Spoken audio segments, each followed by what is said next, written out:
What's going on, guys? I'm Chris, and today I'm going to be giving you guys another 100 Movies I Missed update. This project has been a ton of fun for me, especially with this whole pandemic going on. I've had a lot more time to watch movies that have just been on my watch list for an extremely long time, and I finally got the chance to check them out. So I'm going to be doing these not every 25 movies anymore like I had originally planned. I'm going to be doing them every 10 movies. That way I can get more videos out and keep you guys really up to date on this project because I'm having a ton of fun with it, and I think you guys are enjoying it. So if you are, be sure to like this video and comment down below your thoughts on my project. And if you've been watching anything new lately during quarantine, be sure to let me know. Before I get started, I wanted to mention that Jack over at Fanatic15 is doing the same project. Be sure to go check his channel out. So I'm just going to go through these in the order that I watched them. And the first movie that I watched, it's really a shame that I hadn't seen it, and that is Alien. This is an all-time classic, one of the best sci-fi horror movies ever made, and arguably one of my favorite Ridley Scott movies. I fell in love with this movie right after I finished watching it. It was like an adult version of Star Wars in a way, with the world building and the mythology behind these creatures, and seeing Sigourney Weaver as Ripley was just awesome. She's so cool in that lead role, and you really just feel for this protagonist as she's on the ship, and people start to get picked off one by one by this xenomorph. It's really a feat of filmmaking, and I can definitely see myself rewatching this movie for years to come. And that goes with the next movie that I watched, Aliens, the sequel to Alien.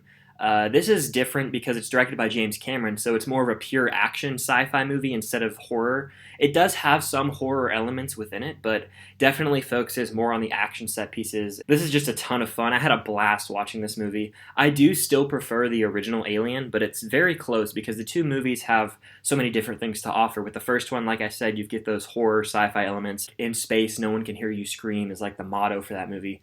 And then in Aliens, it's more of this fun movie, and it's like the humans and they're going against an army of xenomorphs in a way. So it's very different in that sense. But both movies are highly enjoyable, and I'm so glad I finally checked them out. The next movie that I watched was a recent movie from 2016, and that is Manchester by the Sea.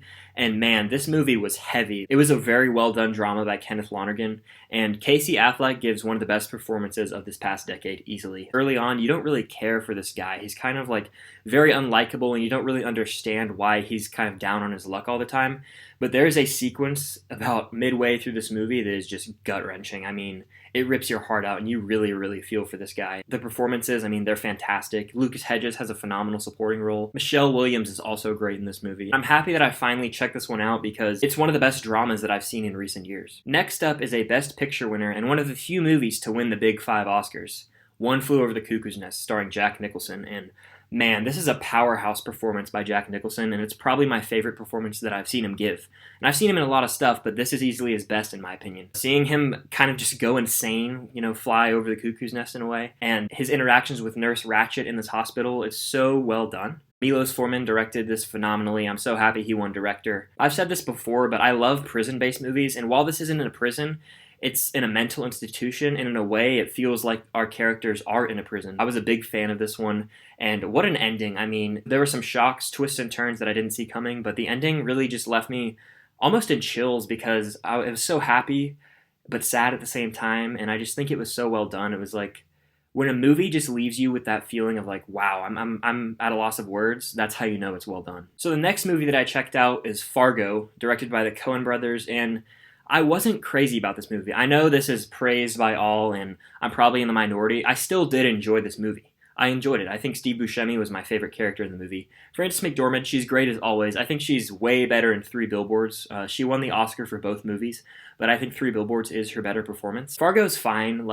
I'll probably rewatch it one day. I prefer all of the other Coen brothers movies I've seen. If I want to go back and rewatch one, I'd rather watch The Big Lebowski or No Country for Old Men. It didn't really do anything for me, if that makes sense. Very well written, well directed, well acted, but I guess I just wanted more out of this.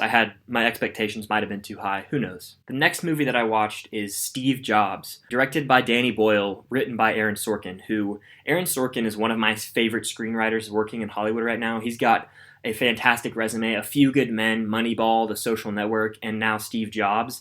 This man can do no wrong in my opinion, and I can't wait to see what he does next. This movie has a really unique take on the biopic, and that's really due to the fantastic direction by Danny Boyle. He always brings that unique flair and style to his movies, and it's very evident here. Michael Fassbender gives probably the best performance that I've ever seen him give. I have not seen 12 Years a Slave. I heard he's fantastic in that. But I really wish Fassbender won the Oscar over Leo in The Revenant this year, because I think Fassbender just gives a more realistic and grounded performance, while Leo was more just kind of grunting and crawling. He really went for the physicality aspect. Various moments gave me goosebumps just because of how good Fassbender was, especially seeing him interact with Steve Wozniak, played by Seth Rogen, who is really good in the supporting role that he has. Like I've said before though, if a movie has a powerful ending and that blends the music and the emotions well, I'm gonna like it, and that's the case with Steve Jobs. I was a big fan of this one. The next movie I watched is Doctor Strangelove. I did not like this movie. Granted, it is praised by almost everyone. I haven't really heard many people say bad things about this movie. It just wasn't my cup of tea, I'll be honest with you. It's a comedy from the 60s, I believe, so it touches on Cold War ideas. I guess it was very, very funny to people then and people who have a lot of context for that time period, but for me, it really just kind of felt outdated, and I rarely laughed. I respect Kubrick and his craft. I think that he makes a lot of great films that have more of an artistic flair to them. It's just really not for me, so there's not much more I can say about it. I just wasn't a fan of it. Next up is Animal House, and this movie is just a pure comedy classic. John Belushi as Bluto in this fraternity is so hilarious. He's got countless iconic moments.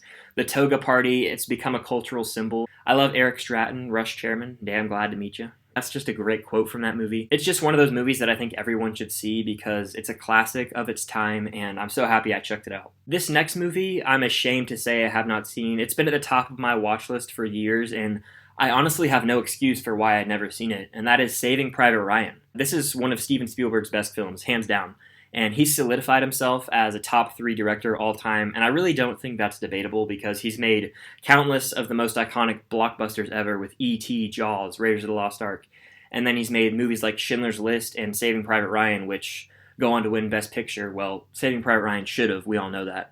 But he won director for this movie, and rightfully so. The first 30 minutes alone, it's an achievement in filmmaking. It really felt like I was actually storming the beaches at Normandy with these soldiers and experiencing all of the hardships and horrors they went through. And major props to Steven Spielberg for that, because he really just went beyond film here, and he made it so realistic and gritty. After those first 30 minutes, you get into the story of Saving Private Ryan, hence the name of the movie.